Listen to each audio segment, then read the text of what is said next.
We need to talk about brand guidelines.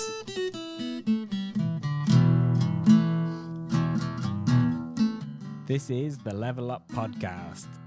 I'm your host, Martin Sully, a brand strategist, designer, and founder of Snapper Studio.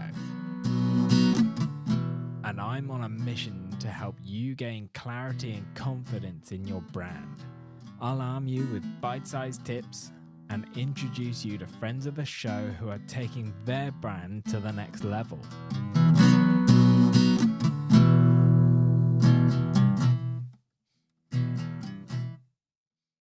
Now, before you glaze over like a donut, they are the single most important document your business should have.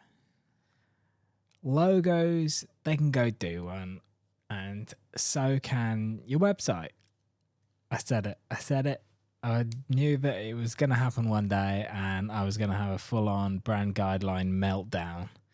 Anyway, so yeah, your brand guidelines should be driving everything. They are the one document that controls things, keeps things in line, and basically fully adaptable. Like you can do one thing one day and adjust something and maybe have to reflect that entirely in your brand guidelines and update, keep everything on top. It's the one thing that keeps everything looking succinct, together, blended, however you want to put it, consistent. And they can go deep. Like so deep, you'll be swimming past anglerfish. If you don't know what anglerfish are, they're the fish in Finding Nemo with the giant teeth and the little antenna that lights up to lure small fish in. And I got asked the other day if it's worth having a set of brand guidelines or like a centralized document if you're a small business. They actually then went on to say things like, I've got my logos in one file here. We've got, some data and tone of voice in our ClickUp. I'm like, that's a mess. That's gonna cause issues if you go in between multiple different things and trying to pull everything together from lots of things. Somewhere in the middle, everything's gonna go pear-shaped. Let's say pear-shaped. Yeah. Okay. So just because you're a small fish doesn't mean that you shouldn't be guided by guidelines. That's like, if you're going to do it, look at brand guidelines is like the base. You can go really, like I said, you can go really deep. You can include strategy into it. You can obviously branch out and get tone of voice things in there, all the messaging, have lots of things to help you control what you say to your people that you want to actually say and how to make it actually look like you want to actually make it look. So while you might not benefit from a point of view where you can start using them to induct new employees when you're small, but it's honestly, it's a mistake to think that it's better not to have any. It's a mistake to think that they have no use.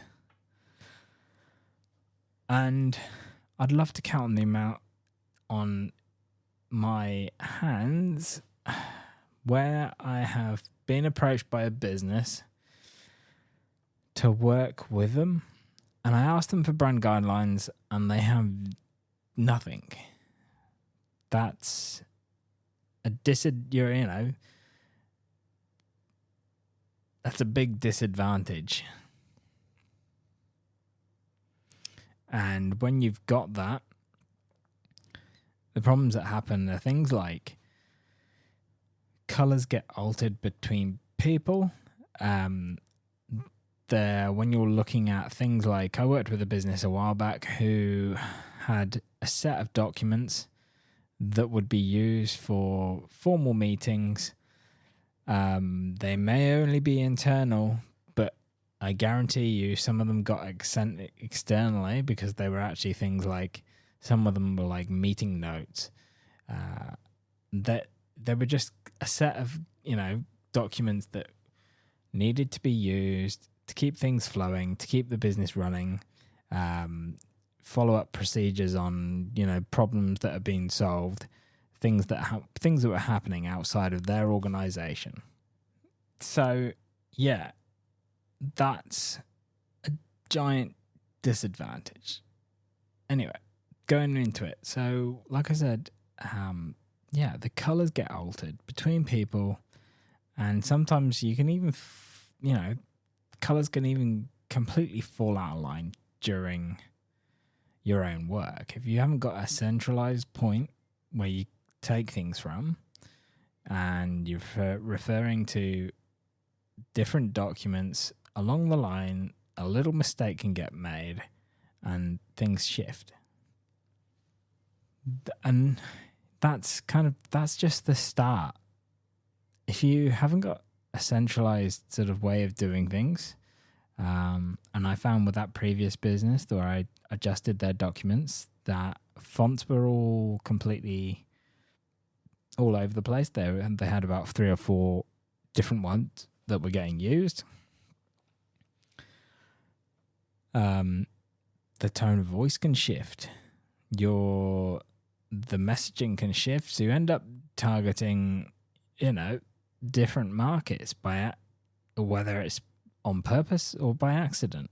When those shifts occur, they need to be documented so that you can say, okay, all right, we're looking at a different target market. And I would argue, if you feel like you need a shift into a new target market, you might need to revisit your strategy and your messaging anyway. But if that does all get shifted, you need some way of documenting it so that people in your team know that this is happening, so that nothing, if it gets altered and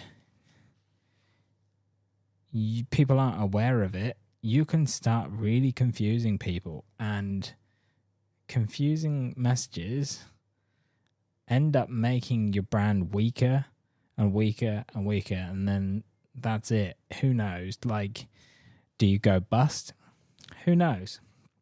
It's so hard to measure that impact, and that's one of the intangible things about branding and brand strategy, is that actually there's a lot of testing, and there's a lot of it we don't know how something is going to react. We can make some really good assumptions, we can get some really good data and pull everything together that way. But yeah, we are semi-flying a little bit blind. Now, to begin with, I actually don't think you necessarily have to outline every single little thing. So you don't have to outline all of your brand strategy. But in time, yes, ideally, you do include brand strategy info, tone of voice, and details of how the visual identity is used.